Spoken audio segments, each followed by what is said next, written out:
يا من صليت بكل الأنبياء، يا من في قلبك رحمة للناس، يا من ألفت قلوبا بالإسلام، يا حبيبي يا شافعي يا رسول الله، بأمي وأبي فديتك سيدي، صلاة وسلام عليك يا نبي. Assalamualaikum dan selamat pagi. Saya Nana Aina binti Darawi. Saya Nadiana Ida binti Abdullah. Saya Husnana Soha binti Rizal. Hari ini kami Kumpulan Dua akan membuat temu bual dengan seseorang pensyarah mengenai topik ajaran sesat.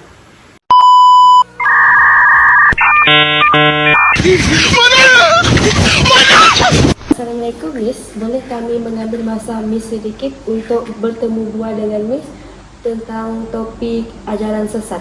Waalaikumsalam warahmatullahi. Okey, tak ada masalah. Apakah pendapat Miss mengenai ajaran sesat dan mengapa ajaran sesat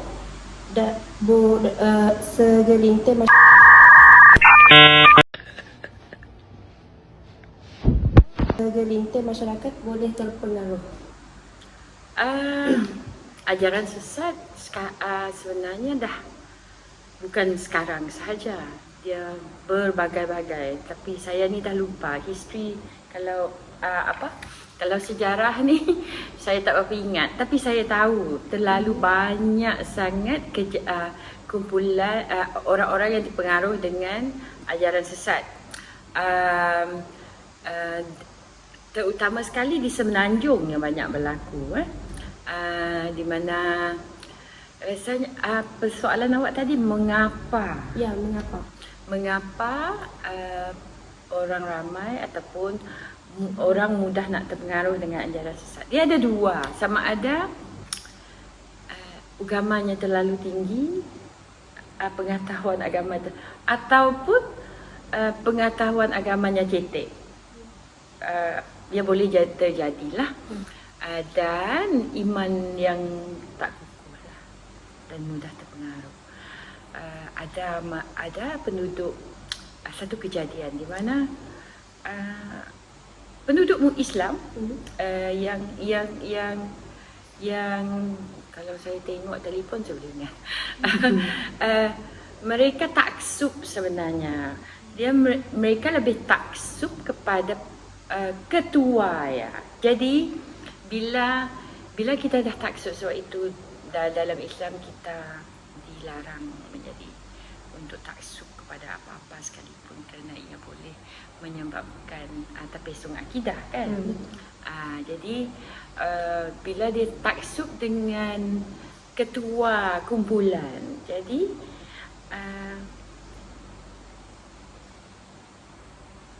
ketua itu umpama Tuhan dah jadinya.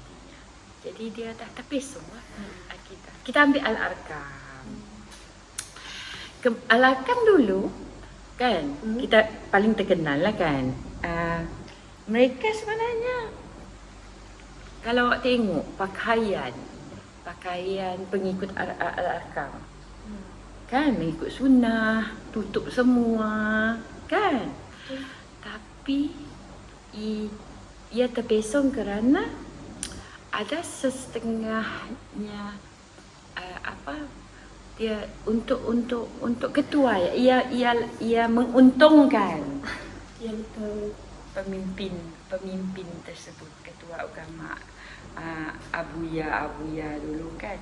Dan pengikut Al-Arkam mereka terlalu taksub dengan pemimpin sehingga dia lupa Allah tu. Dia umpamakan Abuya ya macam Tuhan lah pula. Itu yang menyebabkan.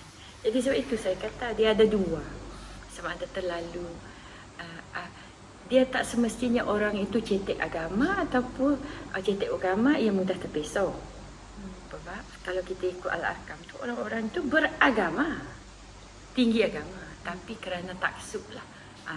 Jadi jawapan saya orang mudah terpengaruh kerana taksub.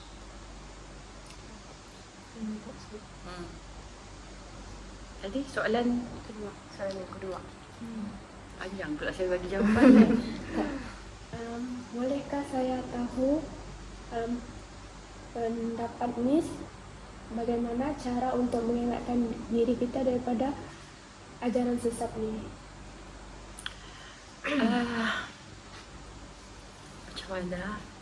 Macam mana adalah bersederhana.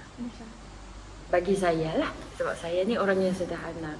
Lagipun saya adalah seorang manusia yang masih lagi banyak belajar. Dan saya bukan seseorang yang mudah taksub dengan sesuatu. Sebenarnya ia individu juga. Jadi kita macam mana nak elakkan, jangan terlalu taksub. Apa-apa pun, apa yang baik itu kita ikut, tapi kita jangan taksub dengan manusia ya. Ingat Allah ya. Allah adalah pegangan kita, bukan ketua kepada mana-mana ajaran ataupun apa-apa kumpulan lah. Soalan yang terakhir adalah apakah kesan ajaran sesat kepada kehidupan kita? Apakah kalau kita tak ada bagi saya, kalau kita tidak ada di tempat kejadian, ia tak memberi kesan kepada kita. Cuma kita beristighfar jelah. Kan kenapa umat Nabi Muhammad sekarang semakin kucak-kacik, begitu je. Tapi kalau kita berada di tempat tersebut, maka dia boleh mendatangkan satu ketidaktentraman lah, di mana ada dua kumpulan, dan ia mungkin akan menyebabkan persengketaan, keganasan. Kerana orang-orang yang mengikut ajaran sesat ni, bila mereka taksub, mereka menjadi ganas bila orang kata apa yang mereka buat itu salah, kan? Jadi apa kesan bila kita berada di tempat itu? Ia akan memberi kesan yang besar. Ia boleh menjadi huru-hara, kan? Dan kita juga menjadi dalam keadaan ketakutan sebab kita takut keluarga kita pun juga akan mungkin terpengaruh. Tapi kalau kita berada di luar kawasan yang tak ada kena-mena dengan tempat itu, kita cuma membaca, kita terbaca cerita dalam social media, dalam apa. Jadi dia tak banyaklah memberi kesan kepada kita, kecuali kita jenis yang cepat. Ya Allah, mungkin kita akan rasa sedar, yang betapa kita perlu menjadi seorang yang lebih kuat, lebih cuba untuk mengukuhkan keimanan kita. Sebab apa-apa ini adalah kita bagi saya lah. Sebab orang yang terpengaruh dengan ajaran sesat ini bukan orang yang tak ada agama. Mungkin dia lebih tinggi pengetahuan agama daripada kita semua, daripada saya. Tapi kenapa mereka terpengaruh? Wallahu alam, sebab itu adalah ujian dari Allah untuk menguji keimanan. Itu sajalah. Itu sajalah soalan dari kami, Miss. Terima kasih kerana meluangkan waktu dengan kami. Tak ada masalah. Terima kasih. 2 hours later. 5 minutes later. Daripada temu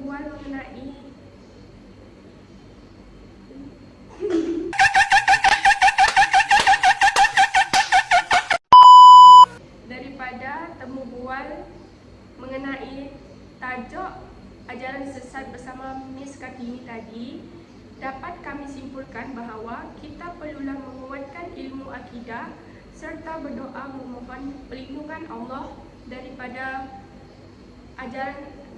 tersesat, dan jikalau kita dah terjerumus tu, cepat-cepatlah bertaubat, kembali ke jalan yang benar. Sekian itu saja dari video kami. Terima kasih kepada Miss Kartini dengan Ustaz Firdaus.